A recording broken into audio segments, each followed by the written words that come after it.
So y'all remember this scene, right? Where Cersei was dragging the Septa, literally waterboarding her with wine. Well, the actress who played the Septa went on to The Late Show and said that she now has chronic claustrophobia because of filming that scene, and that she actually was being waterboarded at the time. So I want to talk about this because this is wild.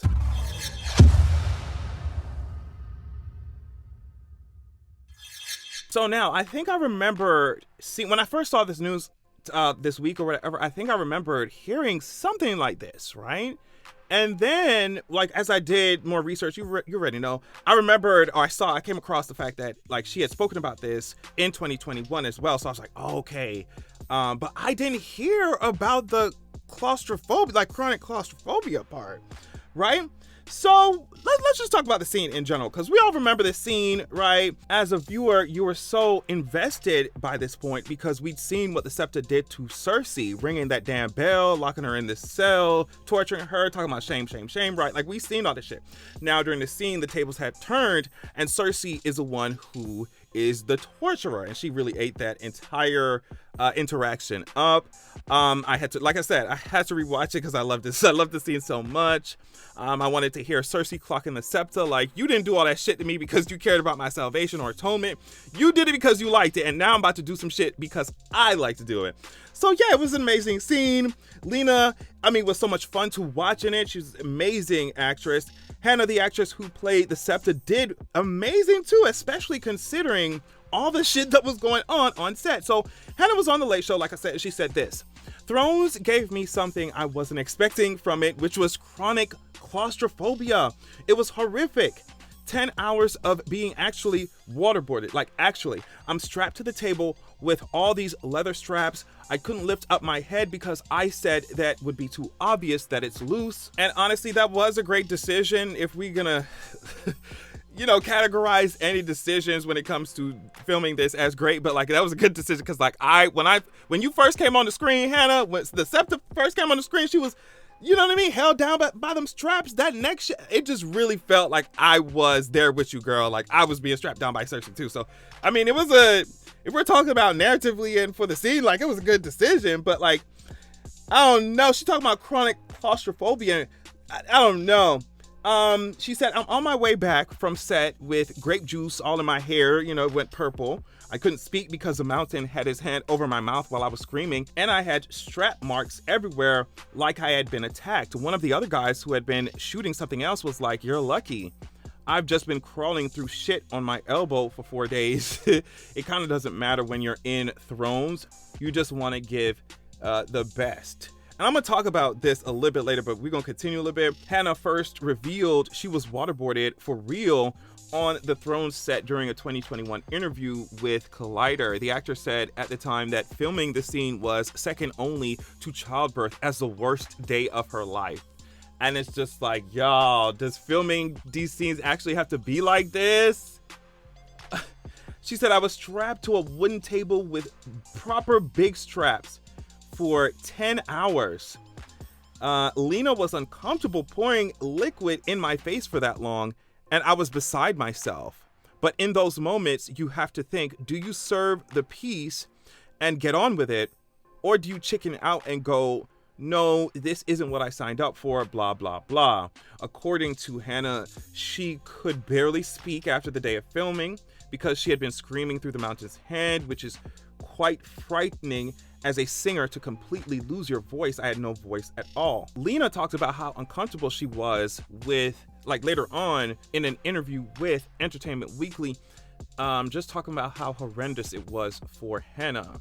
Lena said, someone else asked me about that the other day, and I was like, as an actor, we all have boundaries or no boundaries.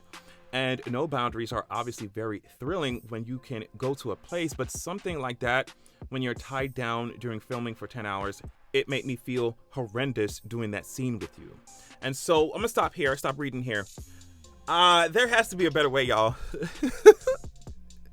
There has to be a better way to do this, right? And I think it's important to talk about this because Game of Thrones ain't going anywhere no time soon, right? House of the Dragon, I feel like, is just the beginning of the expanding Game of Thrones cinematic universe, right? So if we're gonna be doing this, if we're gonna be making these shows and stuff, like hopefully we can do it in a way that makes sense for the actors and stuff. It's like things are already dangerous on set. That's why we have stunt doubles and whatever, and rules and regulations and protocol. But it's like, damn, y'all. Like, I like the show so much, but if we're watching it and like in the back of our head, the shit is already very graphic on Game of Thrones sometimes. So if we're watching it and also in the back of my head now, I'm gonna be thinking, oh, well, is the actor like feeling good in this? Like, is the actor gonna have PTSD or some shit after this and claustrophobia from this? You know what I mean? Like, I want to be watching the show and not even thinking about that, right? Like, I don't know if these things are happening to these actors and stuff, and they're not even stunt doubles, but like I said, stunt people got protocols and stuff in place still. So I'm just like, if these actors getting claustrophobia, PTSD, they being permanently traumatized, then maybe it's time to rethink some things, right? Like, as a creative or artist myself, I can't help but be concerned about the safety of performers and, you know, and people, right? Like, I think Hollywood sometimes has this obsession with, oh, well, you know, if we're gonna do it, we gotta really go there. Like, Hollywood has this obsession with, like, we gotta go there. And, you know, I think there's a way to do that while also making sure your performers aren't getting waterboarded on set for real. Like, you see what I'm saying? You know, but also, like, I do understand that making a TV show isn't all glitz and glam and red carpets all the time. Like, it's not like that. You know, we be working. So I understand that. I understand that sometimes crew might have to crawl through shit like that guy was telling Hannah, or they might have to do some uncomfortable, you know, things to get the shot, to get the scene. But to be talking about shit like PTSD and claustrophobia and torture and shit like that, you're like, there has to be a better way. There has to be a better way. And to me, Game of Thrones is such a gigantic brand. Like, in many ways, it changed standards for TV in general. So being such a huge influence, I think they should definitely prioritize making sure the actors and crew and whoever are treated well. Like, we can get the shot, we can get the scene done without actually waterboarding the actor. There are ways. Y'all done the shit before. You're Hollywood. You know how to do this shit. That's what I'm saying. Y'all are the industry expert. Y'all are the ones who are doing it. Y'all know how to do it.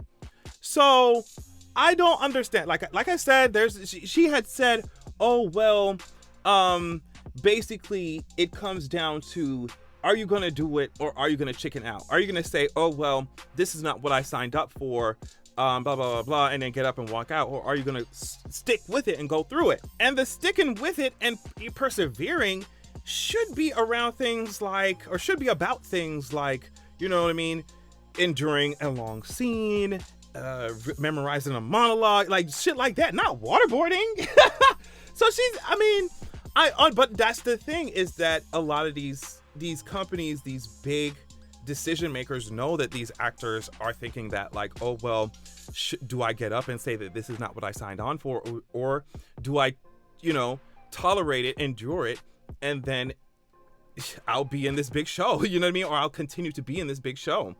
So I don't like that is used as leverage almost. Like, well, if you don't do this fucking waterboarding scene, like, I'm sure they weren't saying this to Hannah, but I'm saying in general, for other actors in general. Because to me, if it's happening on Game of Thrones, it's happening everywhere.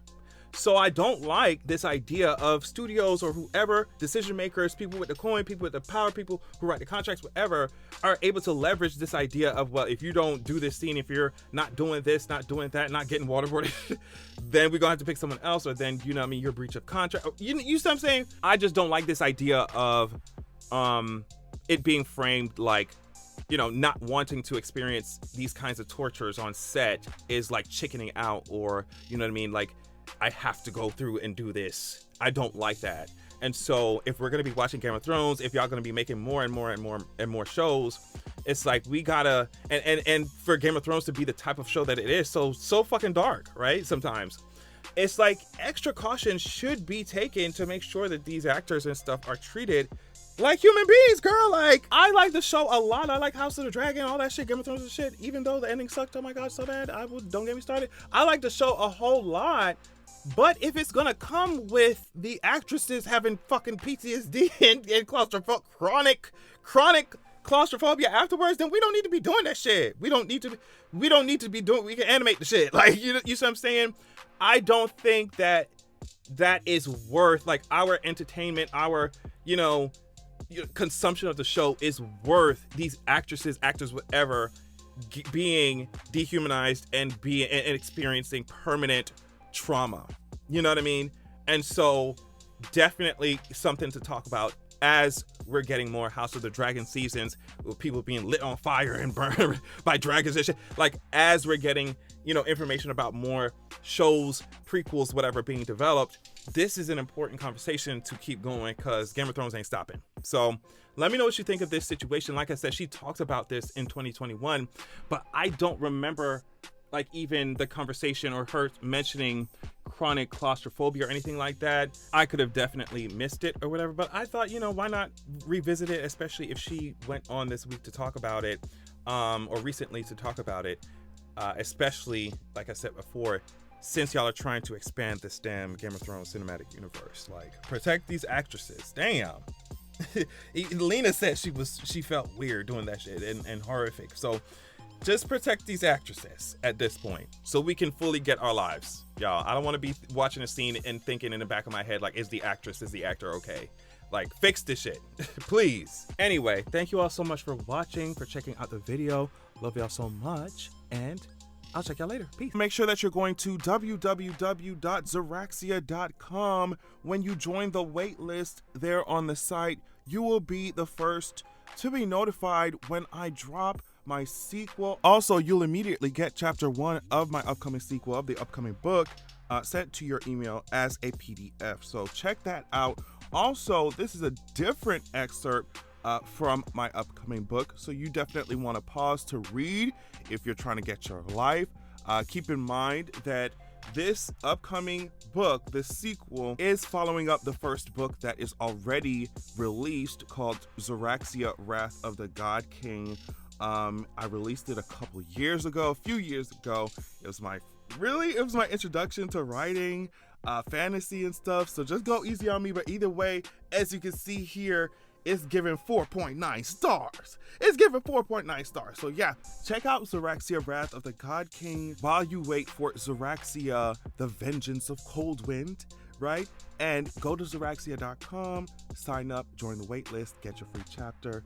Thank you so much.